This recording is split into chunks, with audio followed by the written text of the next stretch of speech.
Classes दोस्तों, नाना classes के YouTube channel पे आपका स्वागत है। तो आज सेशन लेके हैं 8:30 का। तो सारे विद्यार्थी तैयार हो। राजस्थान पुलिस, पटवार, रीट, बीएसटीसी, लाइब्रेरियन, पीटेट सबके लिए इंपॉर्टेंट साबित होगा। तो वीडियो को जल्दी से सारे विद्यार्थी लाइक कर दो और शेयर कर दो अपने दोस्तों में। अगर आप चैनल पे नए हैं तो इसको सब्सक्राइब कर लो। तो 8 बजे आपको टेस्ट मिल चुका है सारे विद्यार्थियों को। और हमारा ये टेलीग्राम चैनल है नानक क्लासेज, लगभग विद्यार्थियों ने ज्वाइन कर रखा है। कुछ विद्यार्थी व्हाट्सएप पे भी जुड़े हुए हैं। तो उनसे मेरी यही रिक्वेस्ट है कि आप टेलीग्राम ऐप डाउनलोड कर लें और नानक क्लासेज जो ग्रुप है उसमें ज्वाइन कर लें। आपको फ़ायदा क्या मिलेगा? एक तो आपको 8 बजे का टेस्ट बढ़िया तरीके से इसमें मिलेगा।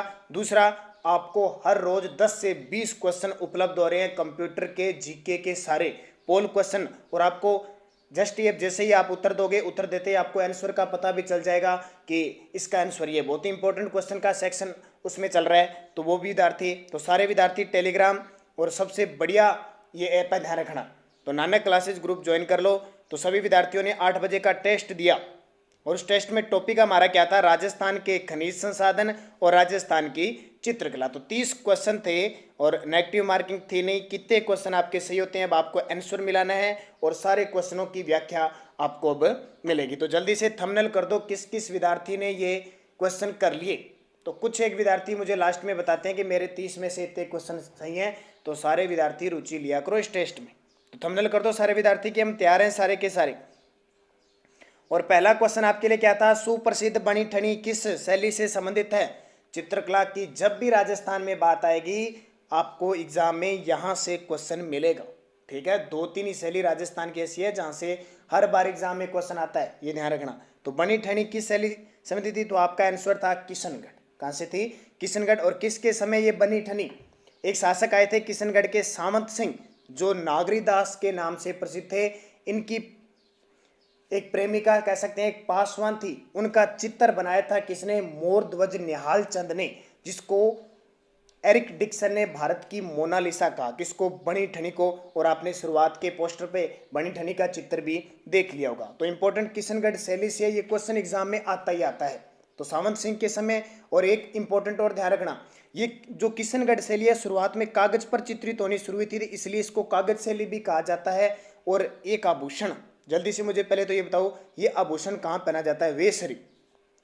वेशरी आभूषण कहाँ पहना जाता है? दबा जल्दी से कमेंट करके बताओ। ये वेशरी जो कान में पहना जाता है आभूषण, इस शैली में चित्रित है, ध्यान रखना, क्वेश्चन आ सकता है। दूसरी बात ध्यान रखना, किशनगढ़ शैली में बनी बनी ठनी पर 5 मई 1973 को डाक टिकट जारी हुआ था। तो ये याद रखना, एरिक डिक्सन और फयाज अली ने भारत की मोनालिसा की संज्ञा दी है। चलते हैं पहले क्वेश्चन की क्लियर करने के बाद। क्लियर हो गया होगा सभी विद्यार्थियों के, किशनगढ़ अजमेर के अंदर आता है, ध्यान रखना। दूसरा क्वेश्चन, ऊंट की खाल पर चित्रांकन किस कला शैली की विशेषता है? तो ये तो आपको पता होगा क्योंकि मैंने हस्तकला के बारे में आपको बता दिया। ऊंट की खाल पर चित्रांकन, तो वो मेवा बीकानेर शैली का चित्रांकन। क्यों? ध्यान रखना। और बीकानेर शैली में इनके जो उस्ताद है वो चित्रों पर तिथि व नाम अंकित करते हैं, ध्यान रखना, इंपॉर्टेंट है। और इस बीकानेर शैली में ऊंट की खाल पर उस्ता परिवार प्रसिद्ध है। कौन सा? उस्ता परिवार। जैसे मैं आपको कुछ चित्रकार बता देता हूँ, रुकनुद्दीन, शहाबुद्दीन, कायम खां, हिसामुद्दीन। रुकनुद्दीन, शहाबुद्दीन, कायम खां, हिसामुद्दीन। क्वेश्चन आता है एग्जाम के अंदर फिक्स। तो ऊंट की खाल पर चित्रांकन किसकी विशेषता है? बीकानेर शैली की। 3 नंबर, चित्रशाला संग्रहालय किस जिले में स्थित है? चित्रशाला संग्रहालय, तो चित्रशाला जो संग्रहालय है, ध्यान रखना, बूंदी के अंदर स्थित है। कहाँ पे? और इस चित्रशाला क्यों प्रसिद्ध है? भित्ति चित्रों के लिए प्रसिद्ध है, दीवार पर चित्रों के लिए प्रसिद्ध है। और बूंदी चित्रशाला का जो स्वर्ण काल कहलाता है वो महाराव उमेद सिंह के काल को कहा जाता है। बूंदी हड़ौती क्षेत्र में आती है। चौथा क्वेश्चन हमारा क्या था? मंडावा क्यों प्रसिद्ध है?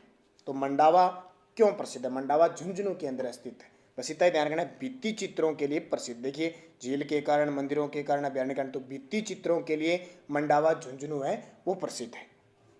5 नंबर, प्रसिद्ध चित्रकृति डोला मारू की शैली है। किस शैली में ये डोला मारू है चित्रित हुआ था? किस शैली में? तो ध्यान रखना, जोधपुर शैली। सोनी महिवाल हो गया, डोला मारू हो गया, ये सारे किसके? जोधपुर शैली के। छठा क्वेश्चन क्या था? चामुंडा शैली ये चामुंडा या चावंड शैली, ध्यान रखना चामुंडा नहीं है चावंड शैली, तो मिस्टेक होगी थोड़ी। चावंड शैली के प्रसिद्ध चितेरे नसरुद्दीन ने रागमाला का चित्रण किस शासक के संरक्षण में किया था? चामुंडा शैली के, ये चावंड है, ध्यान रखना, चावंड शैली के प्रसिद्ध चितेरे, तो उस समय शासक थे अमर सिंह प्रथम। कौन थे? अमर सिंह प्रथम। अब ध्यान रखना चावंड शैली किसकी उपशैली है, आपको एक तो ये याद रखना है, तो इसकी ये जो उपशैली है वो मेवाड़ शैली की उपशैली है।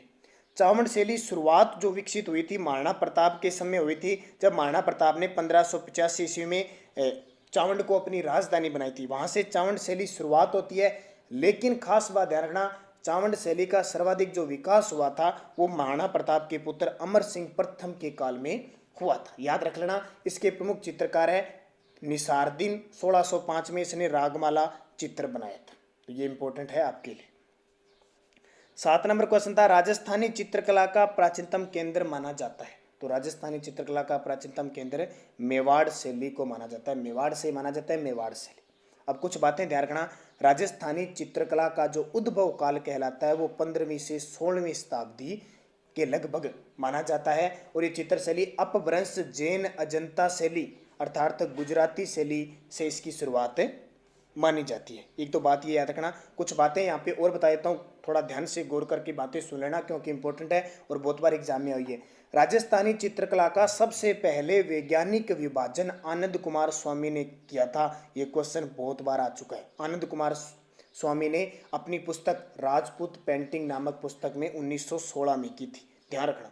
जैसे राजस्थानी भाषा का जो वैज्ञानिक विभाजन किया था इब्राहिम गिरीशन ने, उसी प्रकार चित्र जो कला का वैज्ञानिक विभाजन किया था आनंद कुमार स्वामी ने किस पुस्तक में? अपनी राजपूत पेंटिंग 1916 में प्रकाशित हुई। 8 नंबर देखिए, वर्षा में नाचता मोर किस शैली की विशेषता है? वर्षा में नाचता मोर, तो साथ साथ में मिलाते रहना, आपने नोटबुक में आंसर लिख रखे होंगे, तो कौन कौन नोटबुक में अपने आंसर लिखता है मुझे जल्दी से कमेंट करके बताइए। और साथ साथ में कौन जल्दी से थंबनेल कीजिए, थंबनेल करोगे तो ही आपका और हमारा संपर्क हो पाएगा, क्योंकि हम सिर्फ ऑनलाइन स्टडी कर रहे हैं, प्रत्यक्ष रूप से नहीं अप्रत्यक्ष रूप से स्टडी कर रहे हैं। तो आप थोड़े से थंबनेल वगैरह करते रहोगे, लाइक करते रहोगे तो हमें थोड़ा अच्छा लगने लगेगा और आपका भी हमारे साथ अच्छा संपर्क होगा, कमेंट में जवाब देते रहोगे तो नाचता मोर ये जो शैली है इसका संबंध है बूंदी शैली से। नाचता हुआ मोर किसकी शैली से? बूंदी शैली से। अब इंपॉर्टेंट देखिए, बूंदी शैली की बात करें तो मेवाड़ प्लस मुगल शैली का मिश्रण है ये, और इसका जो विकास हुआ था वो सुरजन सिंह के समय प्रारंभ हुआ था, महाराव सुरजन सिंह के। और ये बूंदी शैली भित्ति चित्रों का स्वर्ग कहलाती है। स्वर्ण काल पूछे, दोनों क्वेश्चनों में अंतर है, उमेद सिंह के काल को कहते हैं, उमेद सिंह प्रथम के काल में, और विकास शुरू हुआ था सुरजन सिंह के काल में। तो यहाँ पे एक क्या है, एक रंग महल है, रंग महल भित्ति चित्रों के लिए रंग महल बने हुए। ये रंग महल का निर्माण किसने करवाया? तो राव छत्रसाल आए थे शासक, उनके द्वारा करवाया गया। दूसरी बात, एक चित्रशाला भी यही है जिसका निर्माण उमेद सिंह ने करवाया था। ये सारी बातें, 4 बातें देखो कौन कौन सी। शुरुआत होती है किसके काल में? सुरजन सिंह के काल में। और स्वर्ण काल किसके काल को कहते हैं? उमेद सिंह के काल को। जो रंग महल है उसका निर्माण करवाया था, चित्रित करवाया था राव छत्रसाल ने। और जो चित्रशाला है बूंदी की भित्ति चित्रों के लिए प्रसिद्ध है, उसका निर्माण, उसका चित्रांकन उमेद सिंह ने करवाया था। ये बातें आपको याद रखनी है। और बूंदी शैली ध्यान रखना पशु पक्षियों के चित्रांकन के लिए प्रसिद्ध है, इसलिए इसको पक्षी शैली भी कहा जाता है। 9 नंबर देखिए, जैसलमेर शैली का कौन सा चित्र जैसलमेर के राजप्रसादों की मुख्य शोभा? जैसलमेर शैली का कौन सा चित्र है? तो वो चित्र ध्यान रखना कौन सा है? मुम्मल। अब ये मुम्मल ध्यान रखना। पहले थोड़ी सी बात बता देता हूँ जैसलमेर शैली की।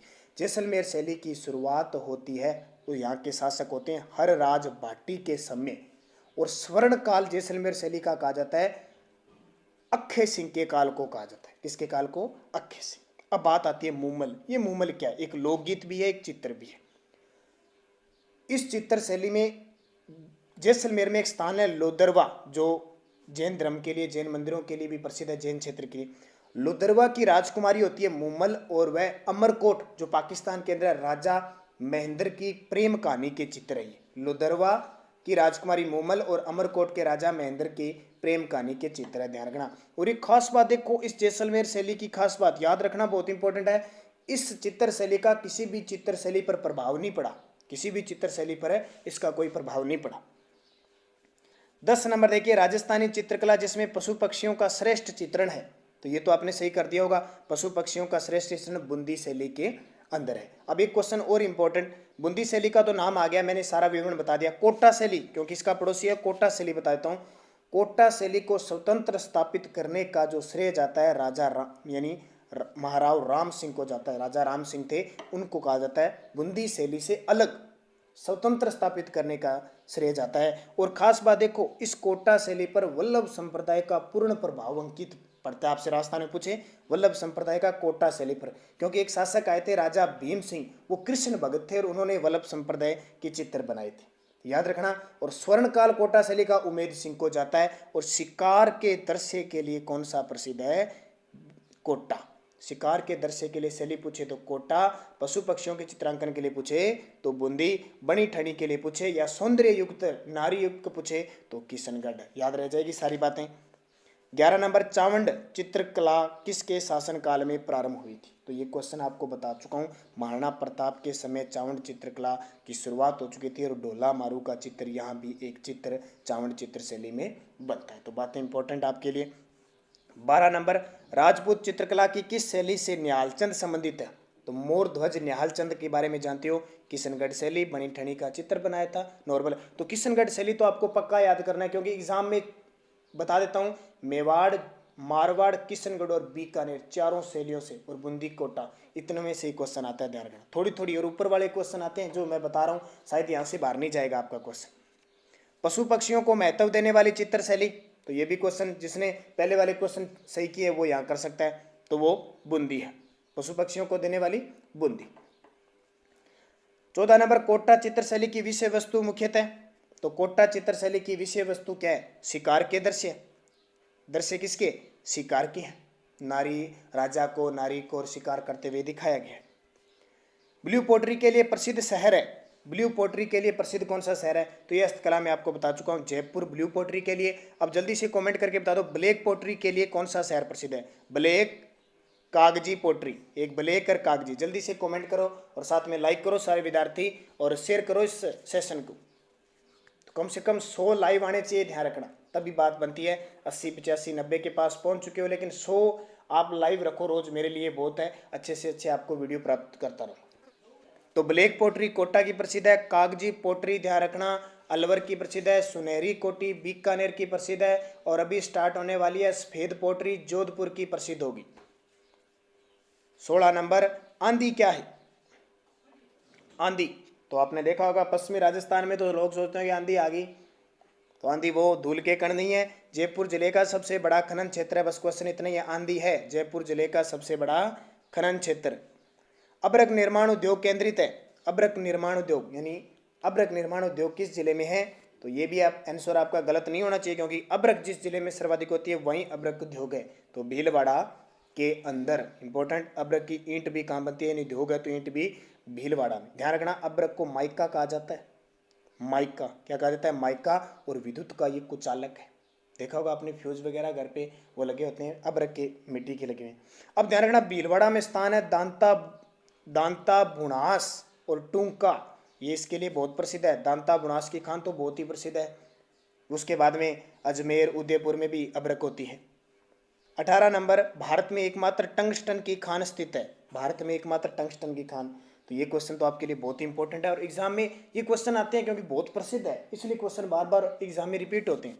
तो डेगाना जो नागौर में खान है वो टंगस्टन की खान है, सबसे बड़ी और प्रसिद्ध है। ठीक है, अब देखिए टंगस्टन की खासियत, हीरे के बाद सबसे कठोर धातु है, इसका अयस्क पूछा जाता है। फिक्स है, टंगस्टन राजस्थान में होता है तो जाहिर सी बात है अयस्क पूछा जाएगा। वोल्फ्रोमाइट, वोल्फ्रोमाइट, वोल्फ्रोमाइट इसका है। और डेगाना बाकरी क्षेत्र नागौर में। और एक और खान पूछी जाती है बहुत बार, वालदा आबू रोड, वालदा आबू रोड या रेवदर सिरोही के अंदर है, वालदा आबू रेवदर और डेगाना बाकरी क्षेत्र नागौर, दोनों टंगस्टन की प्रसिद्ध है। बाड़मेर में मंगला तेल क्षेत्र की खोज किसने की? चल भी रहा है काम, बाड़मेर में मंगला जो कुआं है तेल का, उसकी खोज तो कौन सी कंपनी? केयर्न एनर्जी, जो ब्रिटेन की कंपनी है, उसने खोज की थी। ध्यान रखना, अब कई बार एग्जाम में ये पूछा जाता है कि बाड़मेर में कौन कौन सी तेल के कुएं हैं।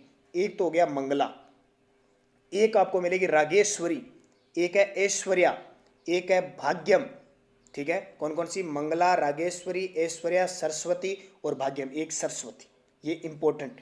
अब देखिए इसमें है क्या इंपॉर्टेंट, आपसे ये पूछा जाएगा कि जो मंगला कुआ है वो बाड़मेर के किस क्षेत्र में? तो नगाना के कवास क्षेत्र में है। आपसे पूछिए रागेश्वरी कुआ है वो कहाँ पे है? तो एक क्षेत्र है अडेल बाड़मेर में, वहाँ है। सरस्वती पूछे तो सरस्वती है कोसलू क्षेत्र में। और ऐश्वर्या पूछे तो बाड़मेर के बायतू क्षेत्र में एग्जाम में आ चुका है सरस्वती वाला। अब तीनों को एमबीए के नाम से जाना जाता है, एमबीए। एमबीए याद रख लेना। एमबीए के लिए कौन कौन से तेल के कुएं प्रसिद्ध है? मैं से तो हो जाएगा मंगलम, बी से हो जाएगा भाग्यम और ए से हो जाएगा ऐश्वर्या। मंगलम, भाग्यम, ऐश्वर्या तीनों इंपॉर्टेंट है सारे तेल के कुएं। क्वेश्चन आता है सीधा ही कि मंगला है, ऐश्वर्या है, तेल के कुएं कहाँ पे? बाड़मेर। तो बात समझ में आ गई तो जल्दी से थंबनेल कर दो सारे विद्यार्थी। राजस्थान में पाइराइट्स के विशाल भंडार कहाँ खोजे गए हैं? पाइराइट्स एक खनिज है, उसके सबसे ज्यादा भंडार कहाँ खोजे गए हैं? एक ही जिला प्रसिद्ध है, ध्यान रखना। तो आपने सभी विद्यार्थियों ने पढ़े होंगे, जो जो टॉपिक आपको मिलते हैं बढ़िया तरीके से पढ़ा करो। जैसे कल आपको नदियां मिलेगी और मेवाड़ वंश उत्पत्ति से लेकर और राणा सांगा तक मिलेगा। तो सिक्कर के अंदर प्रसिद्ध है, सिक्कर का स्थान याद रखना सलादीपुरा। ठीक है, इस पाइराइट्स की एक खासियत है, इसलिए एग्जाम में आता है, इसको झूठा सोना कहा जाता है। क्या कहा जाता है? झूठा सोना की संज्ञा दी गई है। इसका उपयोग गंधक का अम्ल बनाने और रासायनिक उर्वरक में किया जाता है। अब जल्दी से कमेंट करके बता दो सिक्कर जिले की आकृति, जल्दी से कमेंट करके बताओ सिक्कर जिले की आकृति बता दो मुझे, क्योंकि ये चीजें मैं आपको बता चुका हूं। निम्न में से कौन सा मैग्नीज खनन का क्षेत्र नहीं है? मैग्नीज जो खनिज है उसका खनन क्षेत्र नहीं है। ये क्वेश्चन भी एग्जाम में पूछा जा चुका है। तो पक्की बात है, पटवार, राजस्थान पुलिस हो चाहे बीएसटीसी हो, आरएस, इससे क्वेश्चन बनता ही बनता। तो ध्यान रखना, राजपुरा नहीं है, लीलवानी, काला खुंटर, तिम्मा मोरी, ये मैग्नीज के लिए इंपॉर्टेंट है। और ये सारे के सारे बांसवाड़ा में है। आपसे पूछे राजस्थान में सबसे ज्यादा मैग्नीज कहाँ होती है? बांसवाड़ा जिले के अंदर होती है, याद रख लेना। अब एक बातें और आपको याद रखनी है, मैग्नीज के अयस्क, तो मेस को इसको कहते हैं अयस्क, इसके बोरनाइड, पायरलूसाइट और साइलोमेलिन, पायरोलूसाइट और बोरोनाइड इसके अयस्क हैं। और हमारे भारत में सबसे ज़्यादा उड़ीसा के अंदर होता है सबसे ज़्यादा। और मैग्नीज का जो अयस्क है वो बॉक्साइट है, सबसे ज़्यादा उड़ीसा में। राजस्थान में पूछे तो बांसवाड़ा में 3 खाने बहुत इंपॉर्टेंट है, लीलवानी, काला खुंटा, तिम्मा मोरी, ध्यान रखना, याद रख लेना। और उसके बाद में उदयपुर में होते हैं। राजस्थान का कौन सा जिला वर्तमान में जिप्सम का अधिकतम उत्पादन करता है? जिप्सम, सबसे ज्यादा जिप्सम, तो नागौर इसका सही जवाब हो जाएगा। सबसे ज्यादा नागौर और नागौर की खान आपने नाम सुनेगी गोठ मंगलोद बहुत प्रसिद्ध है। और एक बदवासी, ये जिप्सम के लिए इंपॉर्टेंट है। उसके बाद में बीकानेर में भी खूब होता है, बिसरासर है, जामासर है, इन क्षेत्रों में जिप्सम होता है। अब 2-3 बातें आपको याद रखना है। यहाँ से क्वेश्चन क्या पूछा जाता है कि जिप्सम का उपयोग किस में किया जाता है, ये क्वेश्चन आता है एग्जाम में। तो प्लास्टर ऑफ पेरिस में, रंग रोगन में और रासायनिक उर्वरक और क्षारीय भूमि में के लिए जिप्सम का प्रयोग किया जाता है। अब इसके अलावा क्वेश्चन एग्जाम में आता क्या है, देख लेना, एग्जाम में पक्का आता है कि हरसोंठ किसे कहा जाता है? जिप्सम के उपनाम ध्यान रखना, हरसोंठ, सेल खड़ी, आपको दे देगा निम्न में से कौन सा अधात्विक है, और आपको जिप्सम न देकर नाम दे देगा सेल खड़ी। उसके बाद में एग्जाम में अभी क्वेश्चन आ चुका है सेलेनाइट, क्वेश्चन आया कि निम्न में से कौन सी अधातु है या अधात्विक है, तो जिप्सम न देकर वहां ऑप्शन क्या दे दिया? सेलेनाइट। तो आपको याद क्या रखना है कि जिप्सम के दूसरे नाम हरसोठ, सेलखड़ी, सेलेनाइट, गोदंती। जिप्सम का क्वेश्चन एग्जाम में आता ही आता है, ध्यान रखना। कौन कौन से? हरसोठ, सेलखड़ी, गोदंती, सेलेनाइट। मैं आपको बार बार इसलिए याद करवा रहा हूं, जो क्वेश्चन इंपॉर्टेंट होता है उस पर ज्यादा फोकस करूंगा, ये ध्यान रखना। 23 नंबर, भारत के किस राज्य को खनिजों का संग्रहालय कहा जाता है या खनिजों का अजायब घर कहा जाता है? तो हमारे राजस्थान में। क्यों? क्योंकि हमारे राजस्थान में खान बहुत है, लेकिन वहाँ उत्पादन कम होता है और उनमें गुणात्मक मात्रा भी कम है। और इतने हमारे राजस्थान के अंदर तकनीकी समस्या है और बहुत समस्या है, इस कारण हम पिछड़े हुए हैं, लेकिन खनिजों का संग्रह लेकिन सबसे ज़्यादा जो खाने हैं वो हमारे राजस्थान में। 24 नंबर, जनकपुरा और सरवाड़ खाने जिस खनिज के लिए जानी जाती वह है, बहुत इंपॉर्टेंट, जनकपुरा और सरवाड़। ये क्वेश्चन एग्जाम में आते, तो ये ध्यान रखना, तांबड़ा के लिए प्रसिद्ध है। किसके लिए? तांबड़ा। और राजस्थान का तांबड़ा में एकाधिकार। अब क्वेश्चन कहां से आता है? तांबड़ा का उपनाम, एक तो इसको कहते हैं लालमणि और दूसरा कहते हैं इसको रक्तमणि। लालमणि और रक्तमणि तांबड़ा को कहा जाता है। सबसे ज़्यादा ये टोंक के एक तो खान है आपकी राजमहल, जनकपुरा और सरवाड़। कौन कौन सी? राजमहल, जनकपुरा और सरवाड़। एक ये सॉरी टोंक के अंदर दो खाने हैं। कौन कौन सी? एक तो राजमहल और एक जनकपुरा, दो खाने। अजमेर के अंदर खान है सरवाड़, अजमेर के अंदर सरवाड़, ये दो ध्यान रखना, क्योंकि ये शायद RS 2016 या 17 के अंदर क्वेश्चन आ चुका है। क्या क्वेश्चन आया था? राजमहल और सरवाड़ किस खनिज के लिए प्रसिद्ध है? तांबड़ा के। 25, राजस्थान का कौन सा जिला रॉक फॉस्फेट खनिज का उत्पादन करता है?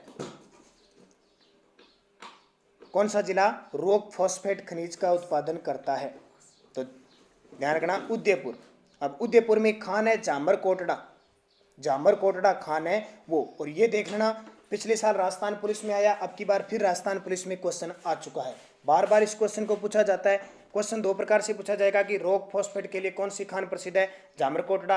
यह क्वेश्चन आएगा जामरकोटड़ा जो खान है वो किस खनिज के लिए प्रसिद्ध है? जामरकोटड़ा। अब देखो क्वेश्चन क्यों आ रहा है ये बार बार, हमें गौर कर रहे हैं, क्योंकि 1999 में इसे सर्वश्रेष्ठ खान का पुरस्कार दिया गया था। 1999 में सर्वश्रेष्ठ खान का, तो कुछ है इसमें, तभी इसको अवार्ड दिया गया। और वही क्वेश्चन एग्जाम में आएगा। ध्यान रखना, खनिज राजस्थान में 79 प्रकार के पाए जाते हैं। आप सारे खनिज याद नहीं कर सकोगे, आपको खनिज 10 से 15 जो टॉप के खनिज है उनकी जो खासियत है बस वही याद करनी है। बाकी न तो एग्जाम में आते हैं, नहीं हमारे दिमाग में आती है। ज़्यादा खाने याद करने की जरूरत नहीं है आपको। आगे से आगे आप उदयपुर की, जामरकोटड़ा की आगे खाने याद करते हैं, तो आपको कुछ याद नहीं करना, आपको इंपॉर्टेंट बातें याद करनी है, ताकि आपको उतनी चीज़ें याद करनी जितना आपके याद रहे। अब वो चीज़ वहाँ तक नहीं पहुँचो, हमें पता है हम 10 दिन बाद वो चीज़ भूल जाएंगे, तो हमें इसके आगे वाली खाने याद नहीं करनी, क्योंकि क्वेश्चन इतना ही पहुँचता है। तो मेरी बात से सहमत हो तो जल्दी से थंबनेल करो सारे विद्यार्थी।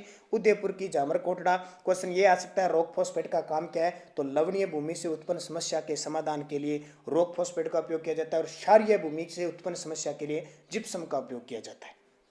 26 नंबर, असंगत बताना है आपको, असंगत चाहिए यानी बताना है। लोहा अयस्क मोरिचा बानोला जयपुर में होता है, सही है। टंगस्टन डेगाना नागौर में होता है, सही है। मैग्नीज लिलवाना में होता है, सही है। ये क्वेश्चन अगर टंगस्टन और मैगजीन के ऊपर वाले क्वेश्चन सही है तो यहाँ भी आपके सही होंगे। जिप्सम, जिप्सम ऋषिबदेव नहीं होती है, जिप्सम ऋषिबदेव उदयपुर में नहीं होती है, जिप्सम गोठ मंगलोद नागौर क्षेत्र में होती है, यहाँ नहीं होती है, तो ये ऑप्शन हो जाएगा। 27 नंबर, राज्य में संगमरमर का सर्वाधिक उत्पादन कहाँ होता है? ये बहुत इंपॉर्टेंट है, कंफ्यूजिंग भी है कई विद्यार्थियों में, क्योंकि वो जिप्सम को लेके चले जाते हैं। तो संगमरमर सबसे ज्यादा राजसमंद में होता है। कहाँ पे? राजसमंद। ओवरऑल राजसमंद में होता है। आपसे पूछे संगमरमर मंडी कहाँ पे है, तो आप बताओगे किशनगढ़, अजमेर, सबसे बड़ी मंडी अजमेर। अब कुछ बातें और सुन लीजिए, हालांकि वीडियो थोड़ा बड़ा हो जाता है, लेकिन मैं जहाँ तक प्रयास करता हूँ एक क्वेश्चन के जितने तथ्य लेके आता हूँ। आपको याद क्या रखना है कि सफेद संगमरमर कहाँ का प्रसिद्ध है? मकराना का। अब ये क्वेश्चन तो आएगा, क्योंकि ताजमहल वगैरह इन सफेद संगमरमर से बने हुए। अभी भी सफेद संगमरमर को ईरान, इराक, इन क्षेत्रों में, सऊदी अरब में मंदिरों के निर्माण के लिए ले जाया जा रहा है, तो क्वेश्चन जरूर आएगा। काला संगमरमर कहाँ का प्रसिद्ध है? बस याद रखना, भैंस काली जयपुर की, भैंस काली जयपुर की। हालांकि हो ना वो बुरी भी हो सकती है, लेकिन भैंस काली जयपुर की। लाल, तो लाल तो आपको पता है धौलपुर। गुलाबी, गुलाबी जालोर का। लहरदार राजसमंद का। सतरंगी, सातरंगी पाली। बादामी, बादामी रंग का संगमरमर जोधपुर में। हरा संगमरमर उदयपुर में। सारी बातें याद रखनी है। मैं एक बार फिर रिपीट कर देता हूँ प्यारे विद्यार्थियों, आपके लिए इंपॉर्टेंट सेशन है, इसीलिए मैं आपको बार बार इतनी मेहनत करके ये क्वेश्चन करवा रहा हूँ। सफ़ेद मकराना में, काला भैंसलाना में, लाल धौलपुर में, गुलाबी जालोर में, लहरदार राजसमंद में, सतरंगी पाली में, बादामी जोधपुर में और हरा उदयपुर में। 28 नंबर क्वेश्चन क्या था? 28 नंबर, स्टील ग्रेड चूना के लिए प्रसिद्ध जिला है, बहुत इंपॉर्टेंट है। स्टील ग्रेड चूने के लिए प्रसिद्ध जिला कौन सा है? तो आपका आंसर होना चाहिए जैसलमेर। अब थोड़ी सी बातें सुन लीजिए। ये तो स्टील ग्रेड हो गया, सीधा ही आता है एग्जाम में। पिछले साल पटवारी के अंदर देख लेना, प्री पता नहीं मेन में क्वेश्चन आया था, निम्न में से कौन सा कोयला उत्पादन के लिए नहीं जाना जाता। क्षेत्र दे दिए सानू, ध्यान रखना जैसलमेर का सानू क्षेत्र है वो स्टील ग्रेड है। सानू दे दिया, कपोडी दे दिया, ग्रिल दे दिया। अब जिसको पता है ना सानू क्षेत्र स्टील ग्रेड चुने के लिए प्रसिद्ध है, तो वहाँ क्वेश्चन सही कर सकता था कोई। तो तीन तीन चीजें दे दी, सानू, कपूरडी, गिरल, पलाना, सानू, गिरल, ऐसे। तो हमें हर एक पॉइंट का पता है तो क्वेश्चन सही होता है, वरना गलत हो जाता है। अब स्टील ग्रेड सानू जैसलमेर का प्रसिद्ध है। केमिकल ग्रेड पूछ ले तो ध्यान रखना जोधपुर और नागौर में केमिकल ग्रेड चूना निकलता है। और सीमेंट ग्रेड पूछ ले तो चित्तौड़गढ़ और नागौर में। आपको पता है राजस्थान में सबसे ज़्यादा सीमेंट होती है हमारे देश में, राजस्थान में। और राजस्थान में चित्तौड़गढ़ में सबसे ज़्यादा सीमेंट होती है, क्योंकि सीमेंट में सबसे ज़्यादा किसका प्रयोग किया जाता है, चूना पत्थर। और राजस्थान में सबसे ज़्यादा चूना पत्थर कहाँ होता है, चित्तौड़गढ़ में। तो ये बात रखना, सीमेंट ग्रेड चूना पत्थर चित्तौड़गढ़ में, केमिकल ग्रेड जोधपुर में, और स्टील ग्रेड सानू जैसलमेर।